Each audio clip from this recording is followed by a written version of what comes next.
Ndabaramukije abatwumviriza mwese muri kano kanya.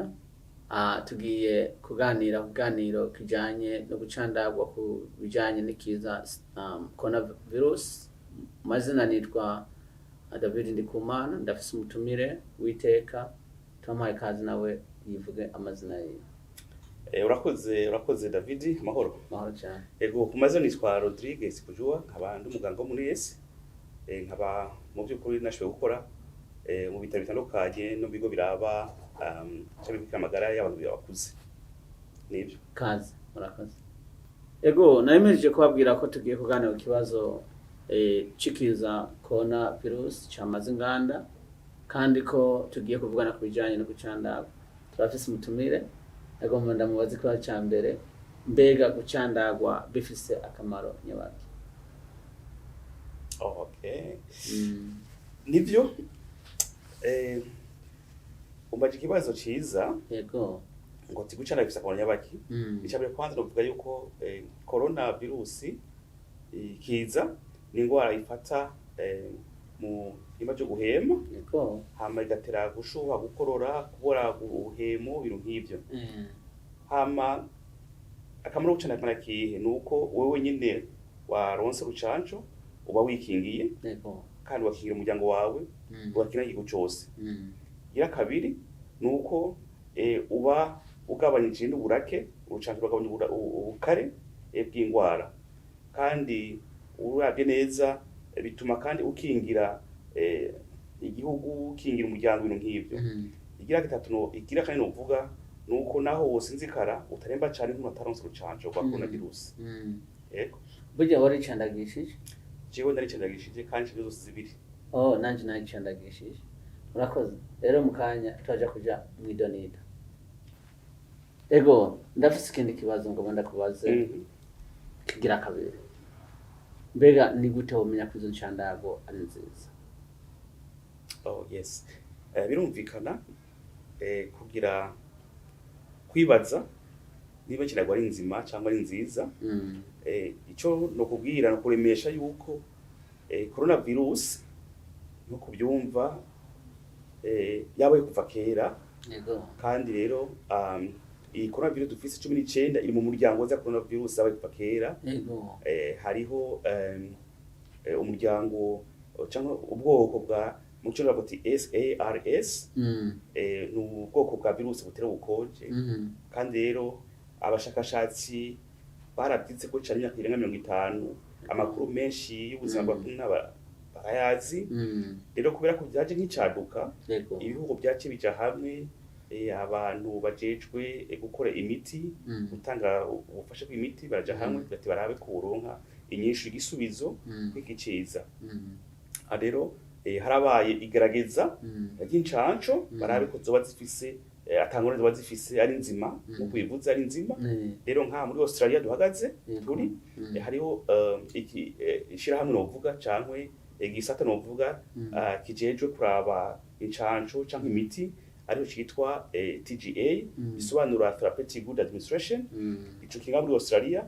Rero ico gisuzuma incanco rako ari nzima. Rero ibyo bakora rero baremeje ko izo canco ari nzima ku buryo umuntu zakira atangurane nimwe zihari kandi zikingira by'ukuri. Ego kazi kandi twashaka kubabaza kandi kabazo. Ni hehe ushobora kuronka ayo makuru yose bari kuratubwira? Mwebwe muba muri ngaho ariko ntimwokwira abarundi bose. Ni hehe ushobora kuronka ayo makuru? Nibyo nko kubajije ico no ubwira batwumviriza nuko bafise kwitondera amakuru baronka hirya no hino. Cyane cyane nk'amakuru ava kuri za social media tumenyereye, n'amakuru akwiragizwa ibihuha atari ukuri kandi nuko ari danger, ari ngorane, yoteri ngorane kabisa ku bantu bayumviza amakuru. Ego ni byiza kubaza ibibazo kandi ukamenya ko uronka inyishu kwa hantu hizewe. Nuvuga akarorero ahantu hizewe nuko waza umudogiteri kuri GP ku bitaro kwa muganga, cyangwa ku muforoma ari pharmacist bavuga, cyangwa ku barongozi ba community kwabazaho amakuru bijana n'incanco ibintu nk'ivyo.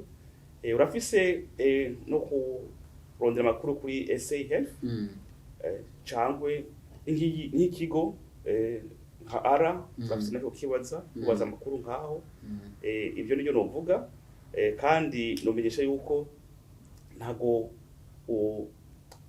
wogira coronavirus ngaruko witeje urushinge oya kandi naho nyene nshaka kumenyesha yuko mu rushinge rwa corona nta bya byuma baba babirimo ntibibamwe bako namahoro kabisa ukwiteza nta kibazo. Ikindi novuga nuko nta ngorane kabisa urushanjo rufise ubuzima ku bagore bibungenze canke abadamu bonsa nta ngorane zirimo. Nkaha muri Australia dufise urushanjo rwa Pfizer na Moderna, izo ni canco bikuba n'incanco mbega kubada nziza kubadamu bibungenze canke kubadamu bonsa. Ego twagumye tuganira no turacari kumwe na muganga Rodrigue, none rero twashaka kubabaza bigenda gute mu bijanye no gucandaga mutubwira ko muri icyo novuga gucandagisha cyangwa gucandagwa bifata umwanya muto cyane ntibirenga iminota 30 cyangwa 50.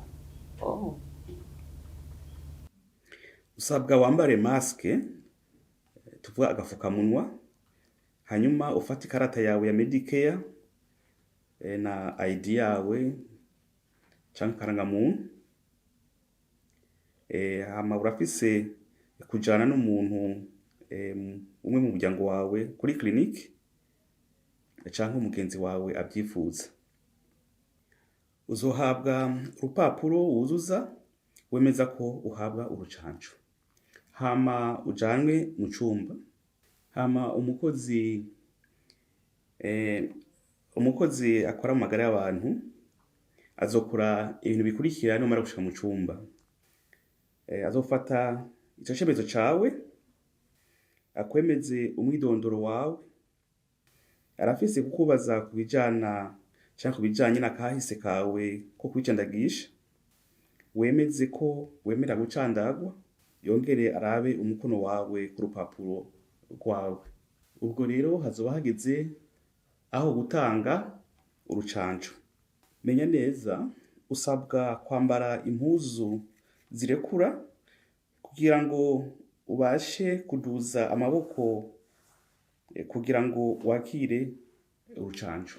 Nyuma yo kwicandagisha uza gusiga urupapuro kugira wemerewe ko wemeye gucandaga, hama baraguha urwandiko kuko wacandajwe. Hama usabwa kurindira buri iminota 15 nyuma yo gufata urucanco.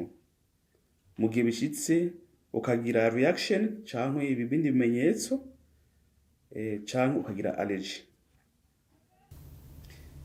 Ego novuga yuko umwe kwijana mu bacandaze canke bicandagisha nibo usanga canke baca kwa muganga ku bitaro ko byo bayashitse. None nibihe bimenyetso bishobora kwigaragaza inyuma y'umuntu ajeje gucandagwa, kuko naho nyene hari ibibazo bidasanzwe byinshi abantu baguma bibaza. Ego mutubwira ibintu umuntu ashobora kubona ni kuri bose canke ni kuri umwe canke bigenda gute hejeje gucandagwa, ushobora kumva iki abantu boshobora kuba biteze? Ego kiza kubaza ico kibazo kandi mu buryo bwo guhumuriza abantu batwumviriza. Nko kubivuze incanco zose zirafise ibimenyetso canke ingaruka uhejeje gufata urucanco, kandi biravana umuntu ku wundi, si bose bagira ibimenyetso bimwe. Twovuga ko naho ibimenyetso biza kuza ariko si bintu by'ukuri bibabaza cane. Novuga ko mu bisanzwe wiga kubijana canke tuvuga kubijana n'ibimenyetso nuko igihe uhawe urya rushinge urya rucanco umubiri wawe ni gutuma ruha inguvu abasaba mu mubiri bawe kugwanya ico kiza canke iyo ngwara inje mu mubiri wawe. Niko kamakuru canke ubusanzwe kuha inguvu abasaba mu mubiri kugwanya ikiza canke ingwara ubugwaye. Rero abantu ntibibaze yuko ngo urwaye bagwaye urukingo rwa coronavirus ngo uca urwara coronavirus ntabwo ari byo.